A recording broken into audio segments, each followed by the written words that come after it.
Hey guys, Brian here from Vintage Classic Specialist. Happy Wednesday, everyone. It is time for another episode of Day in the Life of Vintage Classic Specialist. So another hot day here in Southern California. I realize that most of the country, or a lot of the country at least, is having a heat wave now.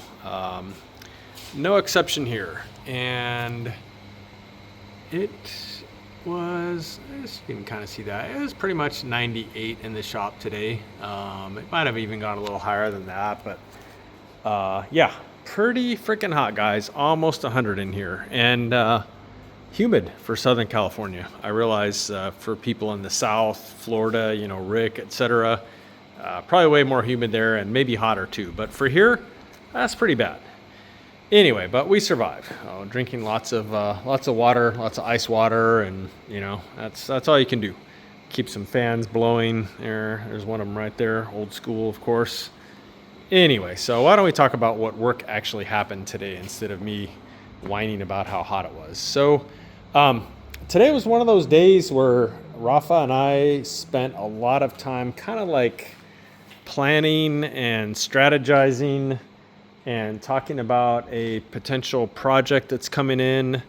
I don't want to say too much about it because it's not set in stone yet, but there's probably going to be a somewhat early car coming in that they want to do some kind of old school hot rod stuff on, some stuff that's maybe kind of unique or, not just sort of run-of-the-mill stuff that you would see on on cars of similar age. So yeah, we spent a long time kind of talking about that, reaching out to some of our resources that have some rare vintage speed parts and stuff like that. So lots of talking today. Sometimes you have to have days like that where you sort of plan and strategize to some extent. We're hoping to kind of continue to move the shop in a direction where we're doing more like old speed builds with more, vintage 36 horse old speed stuff and stuff like that. And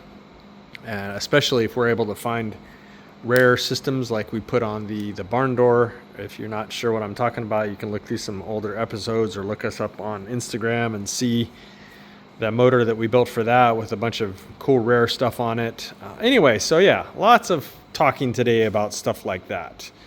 A little bit of work happened though, not nearly as much as usual, but let me go ahead and talk about what did happen. So when Rafa was working today, he was primarily working on this beauty here, this 68 Ghia, and the front's got a lot of attention lately, and so now he turned his attention for at least a little while today to the back, and look at that, guys. Taillight assemblies went on. So pretty, guys. Love it. And they're of course all wired in and everything, so that happened. So the back of the car is kind of getting its face, so to speak, too. And if you saw episode recently, you know that the front of the car is kind of got a lot of its details here recently too, the badge and so on. I think we need to have the rings for this re-chromed. I'm not sure what we're doing with those, the outer rings, but yeah, face of the car is also about done. Still need the bullet turn signals to go on. The other thing Rafa did today was kind of continue to work on the steering column. So he had it mostly assembled yesterday, and so today he went ahead and sort of pulled the wires through. They sort of run through the column itself on these, and then basically they enter up into the under dash area through a grommet right about here where my finger is. So you've got two wiring harnesses that sort of come from the column. This one is, of course, the turn signals, and again on these later cars that also contains a couple brown wires that serve to do the high-low dimmer switch for the headlights. So those are there, and then the rest of them are pretty much turn signal wires. And then the other one that comes from the column, the other part of the wiring harness, is right here, and that's pretty much just the ignition switch. So red and black is the starter relay.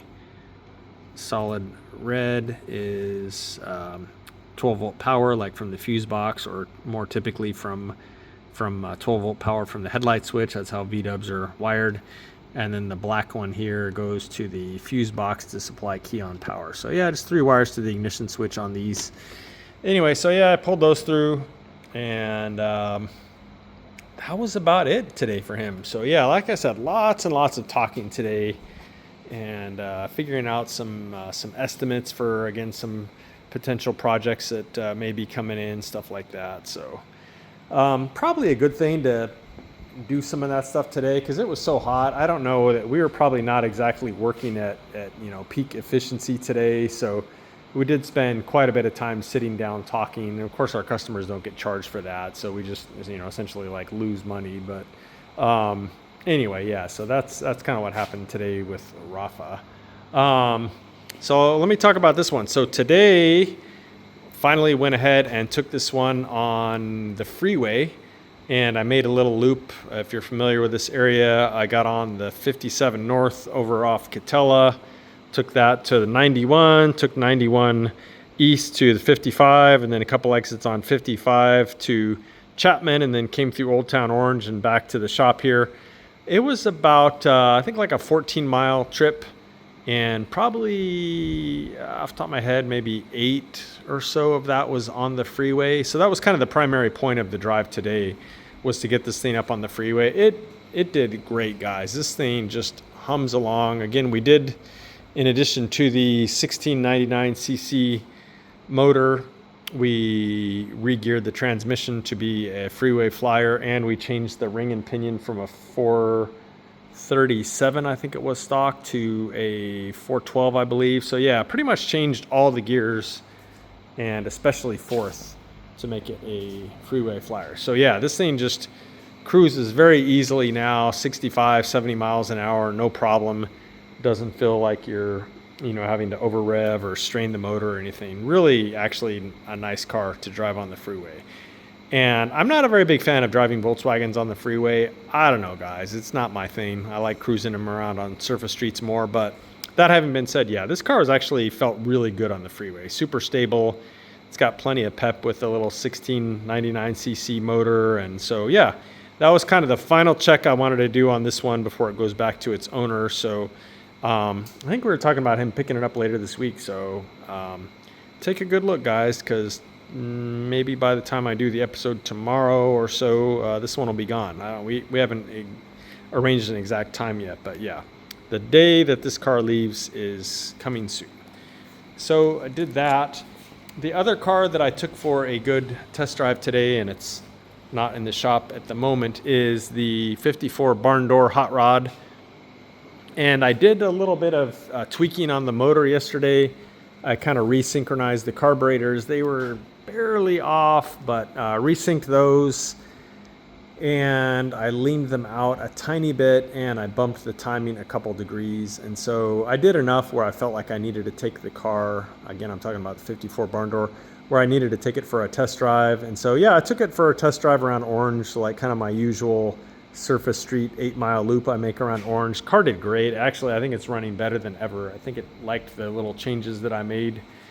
So yeah, definitely fun to drive that one around. And the owner and his son are coming out tomorrow to spend a couple days. So they will be out here, and we will be taking that bus for some drives and getting him used to it before we, essentially put the bus on a plane and ship it back to Hawaii maybe later this week or so. Speaking of which, I really need to do a thorough walk around video of that barn door before it leaves, because its days in this shop are numbered, guys.